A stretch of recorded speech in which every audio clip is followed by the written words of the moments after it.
Hello and welcome to Honda How To. Basically in this episode I'm going to show you how to change the bulbs in the hazard warning lights of the Honda Civics from 2001 to 2005, the EP1s, EP2s, EP3s and the SE models. Basically a lot of people ask me if their button actually illuminates.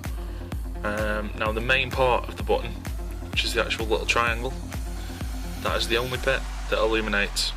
The rest of the red part does not. It also doesn't illuminate when you actually press the button in and the hazards start flashing. It only stays on if the side lights are on. Now, I will be covering in another video how to take off this part of the unit and also the head unit, so you can install a CD player in, double DIN unit, sat nav, whatever your choices or preferences are. So first off, I'm going to show you how to remove it. It's quite simple. All you need is a flat blade and a cross-headed screwdriver. So first off, look in the actual unit. I mean, I've already undone this slightly already. You've got the cigarette lighter, hazards, and then the gear gaiter. Flip it over onto the other side. You've got the reversible gaiter, this is where you can take it off, just by the 3 cross-headed pins. You've got the cigarette lighter, which just twists out. Also, the main part of the video which we're having a look at is the hazard warning light switch. What you just do with this is 2 cross-headed screws either side. Be very careful with it because it's only plastic, so you don't want to pull the threads out or damage the actual unit. Okay, so now you've got it out, that's what the actual unit looks like, and there are your 2 little screws. I'm actually looking at this, you can see it. You've got your numbers there, normal side, and this is the business end.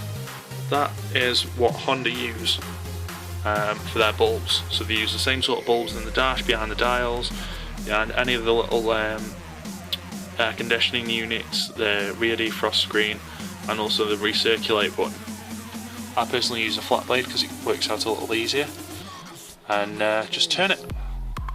I'll try and do this holding the camera so you can see. Works out like that.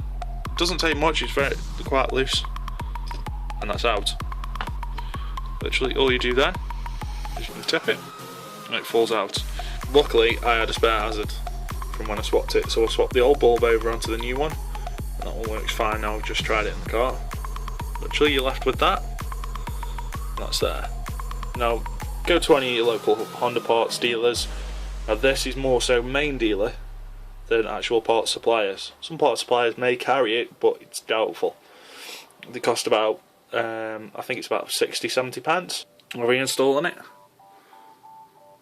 it's kind of universal how it fits in. Doesn't matter where you put it in, it will fit in. And that's just pop back in again. Now what you want to do is you want to turn it clockwise, so you're doing the opposite way. Now this surface is very slippy, so it would turn like that. It would turn. That's all you do. Turn it clockwise. It goes in. That's your unit back installed. Now, when you come to install this, look at the tabs on it. You'll notice one tab is bigger than the other. The same on here. The top tab is a lot bigger than the bottom tab. Well, this is basically so you can't put the hazard in upside down, and so it doesn't twist the loom where the plug connector attaches onto. It just eliminates a lot of problems. So all you just do is you offer it back up to it. I'll try and put it in upside down. Now the little tab at the top, that sits in but it floats about. Bottom tab doesn't. You flip that back round, and there. That's solid. That ain't going anywhere. Now if you notice, there's a pinhole there, pinhole at the bottom. Now all you just do is put cross-headed screws back in, tighten them back up with your cross-headed screwdriver, and jobs are good.